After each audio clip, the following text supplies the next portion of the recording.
तो आज हमने पढ़ना है इलेक्ट्रिक फ्लक्स कि इलेक्ट्रिक फ्लक्स आखिर क्या चीज़ है। देखो भाई, बड़ी ही इम्पोर्टेंट, बड़ी ही आसान चीज़ है और एक लेक्चर देख लोगे पूरी बात समझ में आ जाएगी। और एमसीक्यूज़ में पेपरों के लिए इम्पोर्टेंट टॉपिक है।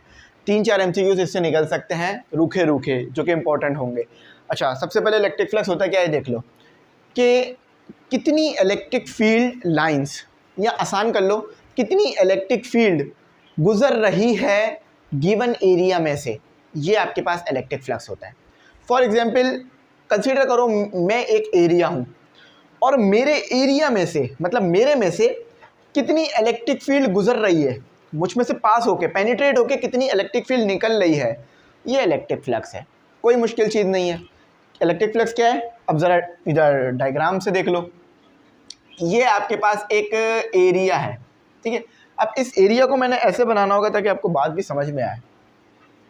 तो ये आपके पास एरिया है, थोड़ा सा ऐसे बनाते हैं। ये आपके पास क्या आ गया, ये आपके पास एरिया आ गया, ठीक है। ये आपके पास एरिया आ गया। अब इस एरिया में से कितनी फील्ड गुजर रही है, इलेक्ट्रिक फील्ड, इसको आप कहते हो फ्लक्स। और ये फ्लक्स इलेक्ट्रिक है। फ्लक्स एक किस्म का और भी होता है, वो होता है मैग्नेटिक, लेकिन यहाँ आप इलेक्ट्रिक फ्लक्स पढ़ोगे।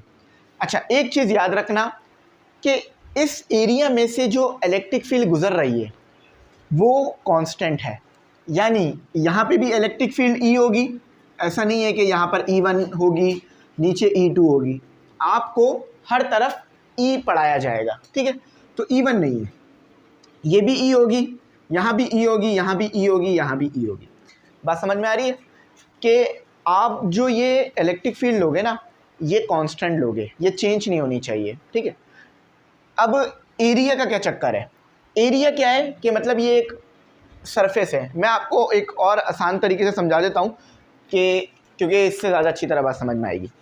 देखो, ये मेरे पास एक पेपर है, इस पेपर में से कितनी इलेक्ट्रिक लाइंस गुजर रही हैं। देखो, ये पेपर इस तरह से है ना, अब यूँ कितनी इनमें से इलेक्ट्रिक लाइंस या कितनी इलेक्ट्रिक फील्ड गुजर रही है इस पेपर में से, तो ये हमारे पास इलेक्ट्रिक फ्लक्स है। बात समझ आ गई।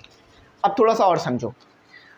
देखो, ये पेपर जो है वो आपके पास परपेंडिकुलर नज़र आ रहा होगा इस फील्ड के, लेकिन इस पेपर का अगर वेक्टर एरिया देखूंगा तो वो पैरेलल है। ज़रा मेरी बात सुनो कैसे। ये पेपर है यूँ और इलेक्ट्रिक फील्ड यूँ है, तो ये आपको परपेंडिकुलर लग रहा होगा, है ना। लेकिन नहीं, बेशक ये पेपर परपेंडिकुलर है, लेकिन इसका वेक्टर एरिया परपेंडिकुलर नहीं है, इसका वेक्टर एरिया पैरेलल है। कैसे, ज़रा यहाँ पर देखो, क्योंकि यहीं पे बच्चे अक्सर कंफ्यूज हो जाते हैं, तो इसलिए मैं एक्सप्लेन करना चाह रहा हूँ। समझ लो, ये मेरा पेपर आ गया, ये मेरा पेपर आ गया, ठीक है, ये मेरा पेपर आ गया। तो वेक्टर एरिया ना यूं बन रहा होगा इस तरफ। अब मैं ज़रा बताता हूँ कैसे। ये रहा पेपर, ऐसे वेक्टर एरिया बन रहा होगा आपका आगे की तरफ। आगे की तरफ देख लो, कितना प्यारी बात समझ में आ रही है। आगे की तरफ इस तरह से, थोड़ी हवा, पंखा चल रहा है ना इसलिए हवा लग रही है। इस तरह से आपके पास एरिया बन रहा होगा, वेक्टर एरिया। देखो, मैंने ऐसे बनाया। अब मेरे पास 3D नहीं है ना, तो इसलिए आपको ऐसा शेप नज़र नहीं आ रहा, लेकिन मैं ऐसे बना रहा हूँ। एक पेपर लो, उस पेपर के आगे ये रख लो, तो ये वेक्टर एरिया है। ये क्या है आपके पास, वेक्टर एरिया। तो यहाँ पर ये बना लो वेक्टर एरिया, यहाँ पर बना लो ताकि आपको समझ में आ जाए। तो फ्लक्स मैक्सिमम कब होगा, जब ये वेक्टर एरिया, ये क्या है, ये ब्लू वाला वेक्टर एरिया है। तो फ्लक्स मैक्सिमम कब होगा, जब ये वेक्टर एरिया और फील्ड लाइंस आपस में पैरेलल होंगी। एक और भी इसकी डेफिनेशन होती है, electric flux is a dot product of electric field and vector area. अब वेक्टर एरिया कैसे बनता है मैंने आपको सिखा दिया कि ऐसे आपके पास एक पेपर है, इस पेपर में जो इस तरफ यूँ निकल रहा है ये वेक्टर एरिया है, ठीक है। बात समझ आ गई। अच्छा, अब एक और चीज़ मेरी बात सुनो ज़रा। आपके पास ये जो फॉर्मूला है ना, इसमें डॉट प्रोडक्ट आता है। डॉट क्यों आता है, क्योंकि अगर आपका एरिया बदलेगा, एरिया मतलब अगर आपका एरिया शिफ्ट होगा, एरिया और इलेक्ट्रिक फील्ड के दरमियान कोई एंगल बनेगा, तो आपका फ्लक्स चेंज होगा। कैसे, ज़रा मैं बताता हूँ। अभी आपके पास आ रहा है मैक्सिमम फ्लक्स, ई मैक्स आ रहा है आपके पास, ठीक है।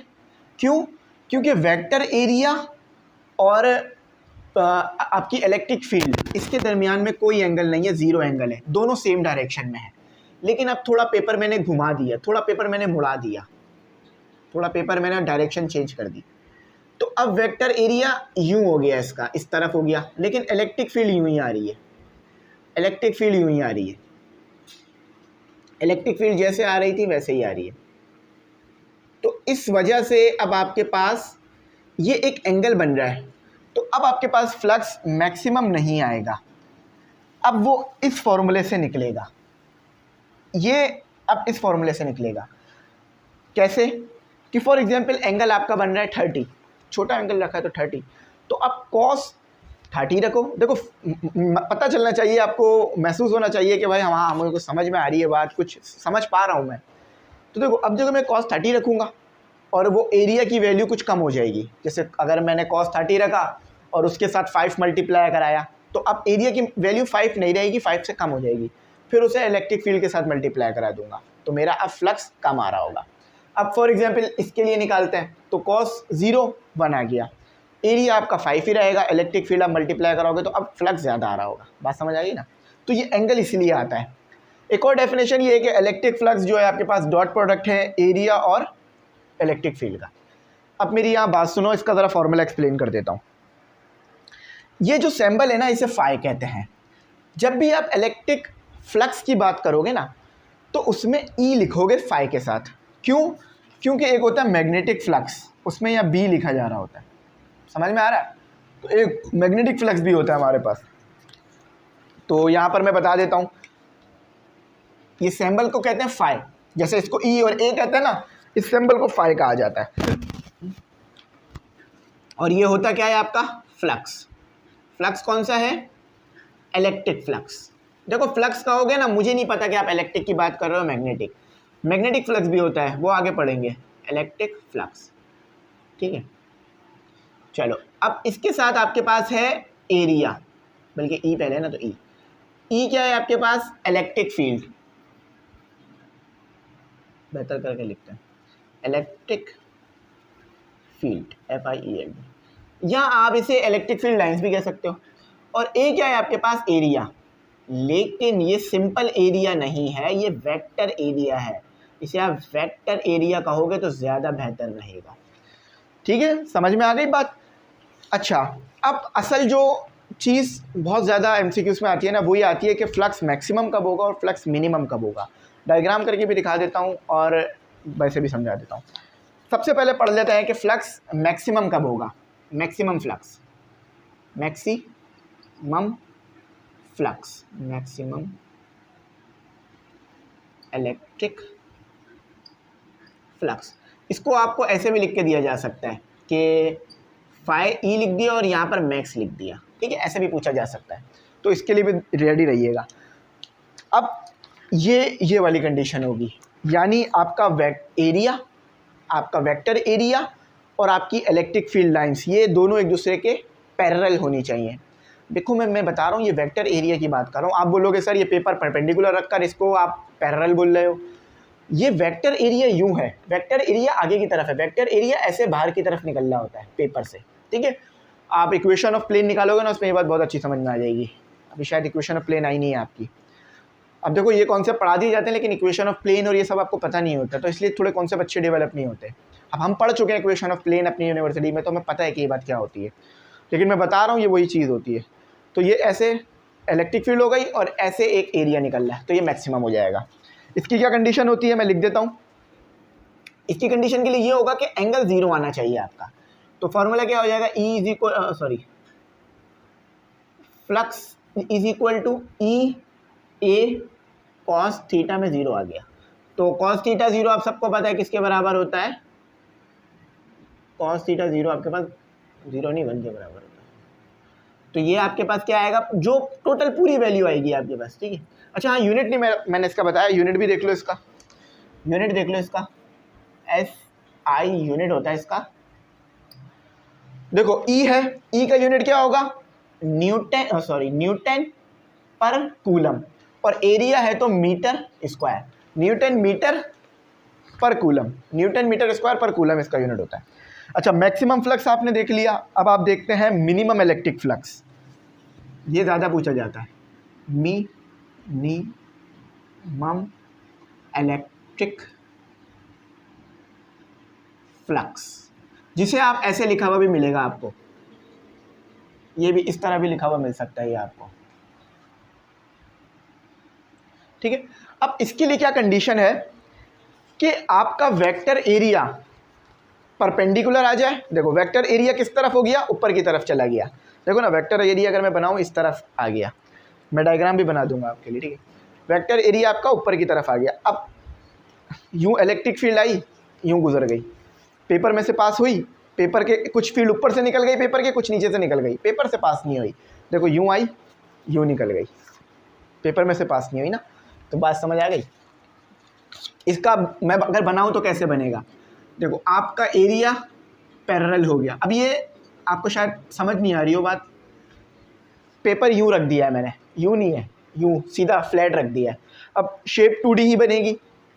तो वेक्टर एरिया कैसे आ गया, वेक्टर एरिया आपका ऊपर की तरफ आ गया, वेक्टर एरिया आपका ऊपर की तरफ आ गया।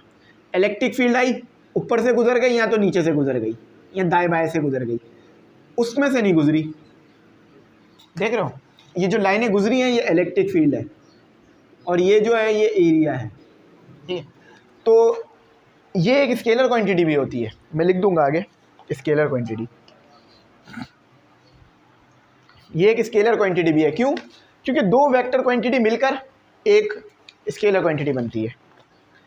चलो तो इसकी कंडीशन क्या बनेगी कि आपके पास जो फाई ई है वो ई ए, ठीक है, कॉस थीटा। अब थीटा आपके पास एंगल क्या बन रहा है, देखो 90 का। अगर मैं देखो इलेक्ट्रिक फील्ड इस तरफ है और एरिया इस तरफ है, इलेक्ट्रिक फील्ड इस तरफ है, एरिया इस तरफ है, तो क्या एंगल बन रहा है, 90 का बन रहा है। तो कॉस 90 रख के सॉल्व करो ज़रा, ई ए कॉस 90, और हम सब अच्छी तरीके से इस बात को जानते हैं कि कॉस 90 इक्वल टू 0 होता है। तो ये मिनिमम इलेक्ट्रिक फ्लक्स, मिनिमम क्या होगा कि आपके पास कुछ है ही नहीं, मैं आपके पास बोलूँ आपके पास मिनिमम वैल्यू है तो इसका मतलब है 0 होगी वो वैल्यू ना, तो 0, ठीक है। बात समझ आ गई। अब नेगेटिव फ्लक्स कब आएगा, नेगेटिव फ्लक्स भी देख लो, negative flux, negative electric flux, इसको अक्सर आप ऐसे भी लिखा हुआ मिलेगा आपको कि NEG, नेगेटिव, ठीक है। अब इसके भी बहुत आसान कंडीशन है, अगर खुद भी सोचोगे तो समझ में आ जाएगी बात क्या होगी कि वेक्टर एरिया और फील्ड एक दूसरे के एंटी पैरेलल होनी चाहिए। फॉर एग्जांपल ये आपका वेक्टर एरिया आ गया, ये आपका वेक्टर एरिया आ गया, ठीक है, ये वेक्टर एरिया आ गया। वेक्टर एरिया आपका इस तरफ है, ए आपका इस तरफ है, लेकिन फील्ड आपकी इस तरफ जा रही है, फील्ड आपकी इस तरफ जा रही है। एक फील्ड इसी के ऊपर से बना रहा हूँ, बिल्कुल एरिया के ऊपर से। अब एंगल क्या बना, एरिया, और मैं थोड़ा सा बेहतर कर देता हूँ, मैं वेक्टर एरिया को ब्लू से बना रहा हूँ, ठीक है, वेक्टर एरिया को ब्लू से बना रहा हूँ ताकि आप डिफ्रेंशिएट कर जाओ। ये लो, वेक्टर एरिया इस तरफ है, फील्ड उस तरफ निकल रही है। अच्छा फील्ड कांस्टेंट है, मैं पहले ही बात कर चुका हूँ। तो एंगल क्या बन रहा है, यहाँ एंगल देखो 180 निकल रहा है, वहाँ 90 निकल रहा था, यहाँ एंगल 0, दोनों एक साथ डायरेक्शन में था, अब यहाँ एंगल 180 निकल रहा है। अब ज़रा मुझे बताओ फ्लक्स क्या निकलेगा, तो ई ए कॉस थीटा। अब आप सब जानते हो इस बात को कि नेगेटिव आता है आपके पास, कॉस 180, कॉस 180 सब बच्चों को पता होनी चाहिए ये बात, और पता भी होगी मुझे उम्मीद है, -1 के बराबर होता है। तो ई ए -1 आ गया, अब इसको सॉल्व कर दो ज़रा, माइनस ई ए, ये आ गया आपका फॉर्मूला, ठीक है। तो ये मैक्सिमम हो गया, ये मिनिमम, और ये नेगेटिव हो गया। अब कोई एंगल बन रहा होगा तो वो मैं सिखा चुका हूँ, अगर एंगल 90 नहीं है, 0 नहीं है, 180 है, इसके दरमियान में है, जैसे कि 30 है, 60 है, तो कोई मसला नहीं है, बस वो एंगल यहाँ पे डाल देना, एंगल यहाँ पे डाल देना, आपका उस एंगल पे जो फ्लक्स आ रहा होगा वो मिल जाएगा। तो ये बहुत अच्छा एक्सप्लेन हो गया माशाल्लाह से। ये भी बता देता हूँ ये कैसे बनेगा। ये इधर आपकी वेक्टर एरिया इस तरफ है, ठीक है, वेक्टर एरिया इस तरफ है, फील्ड आपकी इस तरफ अंदर की तरफ जा रही है, देखो ये वाला, ये इसका एरो समझो, जिस तरफ डायरेक्शन है ये समझो। तो ये इधर की तरफ जा रहा है, ये इधर की तरफ जा रहा है, ये अंदर की तरफ जा रहा है, समझ लो भाई। तो देखो एक दूसरे के क्या है, एंटी पैरेलल है ना, एंटी पैरेलल यानी 180 निकलता है। तो ये आपका सॉल्व हो गया माशाल्लाह से। तो ज़्यादा टाइम नहीं लगा, आई थिंक कुछ 15 मिनट ले लिए मैंने, लेकिन बात समझा दी है। अगर कुछ ना समझ में आप पूछना, और बुक में भी यही चीज़ लिखी हुई है। पेनिट्रेटिंग का वर्ड मतलब होता है किसी में से घुस के निकल जाना, किसी को किसी के अंदर से गुजर जाना बिल्कुल। जैसे इसमें मैं बोलूँ इसमें से लाइन पेनिट्रेट हो रही है, यानी इसको काटती हुई, इसको फाड़ती हुई निकल रही है बाहर की तरफ। कहते हैं ना गोली पेनिट्रेट हो जाती है, यानी वो इंसान के अंदर घुस जाती है और फिर वो बाहर से भी निकल सकती है कि भाई आपको आर पार कर दे, गोली गुजर जाए। अगर बहुत करीब से शूट किया जाए किसी को तो ऐसा हो जाता है। और अगर वो राइफल हो तो आप ये चीज़ देख सकते हो। यहाँ अक्सर वो एक्सपेरिमेंट करे जा रहे होते हैं कि गोली पेनिट्रेट हो जाती है जिस्म से, बाहर निकल जाती है डमी के। तो उम्मीद है मेरी बात समझ में आई होगी। अगर कुछ ना आया हो तो समझ लेना, इस पेपर को रखना, इस एक्सपेरिमेंट ज़रा करते रहना, बात समझ आती रहेगी। Thanks for watching. अल्लाह हाफिज़। अपनी गिनती में बड़ा ज़रूर याद